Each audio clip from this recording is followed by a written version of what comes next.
The characters in the play are Mrs. Dorothy Regent, played by Miss Margaret MacDonald; Betty Lou Regent, played by Miss Betty Webb; Bob Regent, played by Mr. Robert Bixby; and Frank Chandler, known to the Orient as Chandu, played by Mr. Gayne Whitman.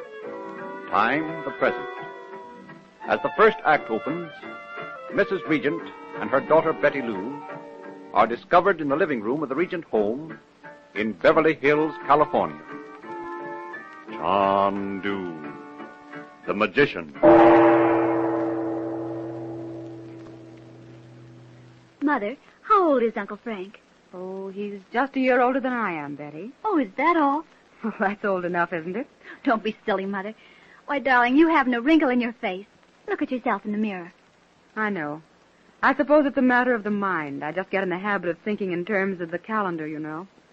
There's white magic in a mirror, but the calendar... What's that, black magic? Well, I guess if most women had their way, they'd stop the printing of calendars. My Mother, you know very well that everyone takes you for my sister.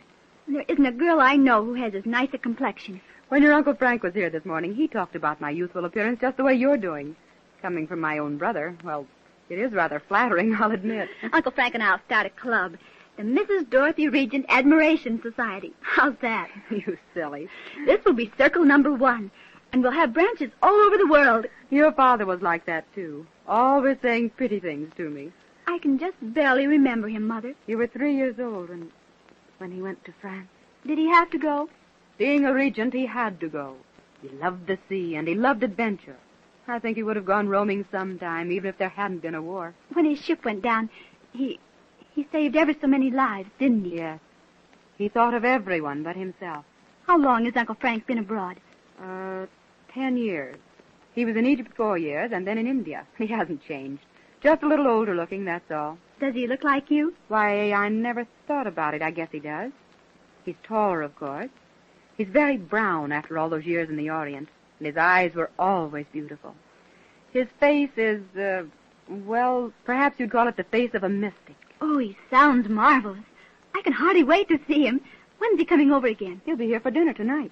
Oh, won't that be fun? I wonder what's keeping Bobby so late. He had to go to the library. He's writing a theme on India. India? Uncle Frank ought to be able to help him a lot with that. I've got to write something on Egypt. He knows a good deal about Egypt, too. Well, here comes Bob now, Mother. There you are, son. Hello, Mother. Hello, Betty. Was Uncle Frank here? This morning. But he's coming for dinner tonight. I'm expecting him any minute. Gee, that's keen. I'm going to ask him a million questions about India. I've been reading about it all afternoon. Boy, that's the country for romance and adventure. Look, I brought home a book. Listen to this.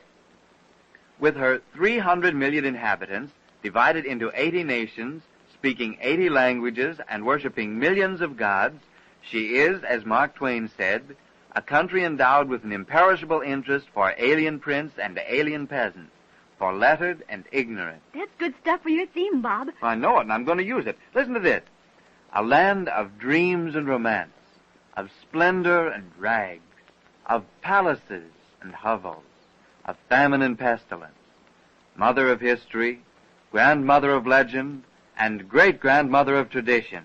Well, your Uncle Frank will tell you all about it, no doubt. He's seen India from the inside, and I dare say it's not as romantic as the books pretend.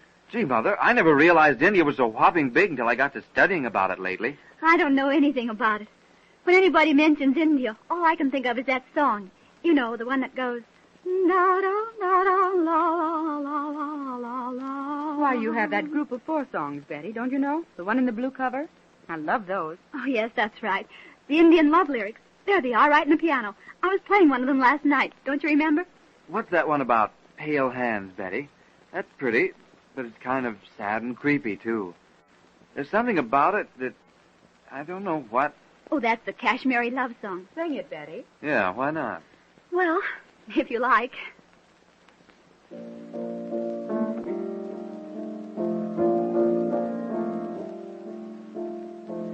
Pale hands I love beside the Shalimar. Where are you now? Who lies beneath your spell? Whom do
people seem to have all the romance. Say, what's the matter with you?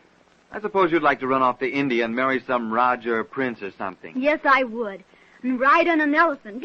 Well, you'd get seasick, and that wouldn't be very romantic. Oh, is that so?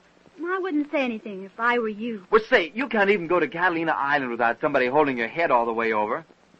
What I'd like to do is ride an elephant into the wild jungle and shoot tigers. Ferocious man-eating tigers. You would you? Well, wait till you get through college, and then perhaps you'll have a chance, Bobby. Yes, and I'll tell you something more I'd like to do. I'd like to be a member of the British Secret Service and go all over Egypt and Arabia and India and Ceylon, breaking up the dope ring and running down the diamond smugglers. I'd like to go to Singapore, the crossroads of the world, and Penang and the South Seas. Well, Bobby Regent, if you don't quit reading Fu Manchu and all those detective stories, you'll lose your mind. I will, huh? Well, who wants to sit around like a tame house cat in Beverly Hills all his life? Wait till you've finished college, son. Oh, of course, Mother. I know I'll have to do that, but college is a bore, if you ask me. I crave action. And besides, Betty Lou, if you don't stop reading romance and poetry and novels and all that stuff about princes and rajas, you'll end up by eloping with the chauffeur. Indeed, replied the girl, tossing her head proudly. Yes, and many of them, retorted her brother, reaching over and giving the girl's arm a pinch. Ouch! You hurt, Bobby. Well, dinner'll be ready pretty soon, Mother.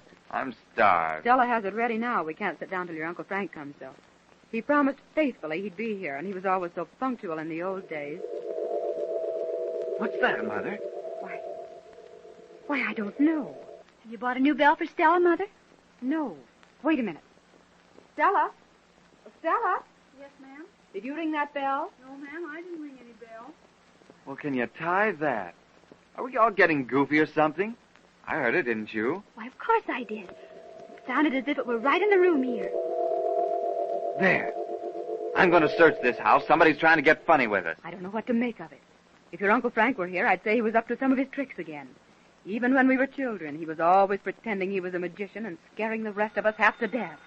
Well, there's the telephone bell anyway. That may be your uncle now. I'll see. Hello? Mrs. Regent's residence? Yes, she's here. Yes, sir, just a moment. She's coming now. Hello? Oh, Frank, we're waiting for you. Yes, Bobby and Betty Lou are at home now. They're just crazy to see you. Oh, you're still at the hotel? Yes. Why, Frank, you can't possibly get way out to Beverly Hills here in 5 minutes. But how can you get here? It takes at least half an hour to drive out. Yes. Frank Chandler, what are you up to now? More of the same old nonsense. Aren't you ever going to grow up? Yes. Yes. Yes. Well, yes, we'll do that, but I don't understand. Hello? Hello? Why, he's hung up.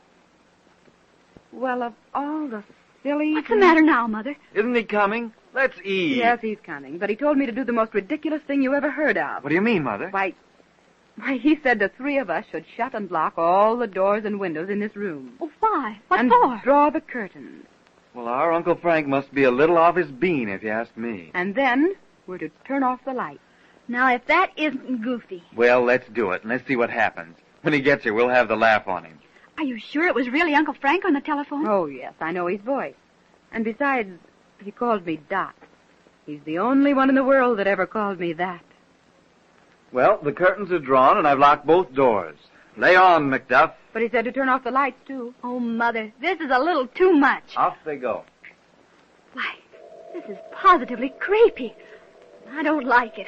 There's that thing again. We all balmy or what? I don't care for this. It's just like Frank. He hasn't changed a bit. It's some trick. Clever. I'll say that for Uncle Frank. Very clever. Oh! My goodness. Now you may turn on the lights. Frank Chandler. Now, this is going too far. How did you get into this house? And into this room? With the doors locked. And sitting right there in that chair. Why, you scared these two children out of a year's growth. Hello, Uncle Frank. I'm Betty Lou. And I'm Bob. You can't scare me. Frank. It's all right, Doc. Just a bit of old India. Hello, you two rascals. My, how you've grown. And now, when do we eat?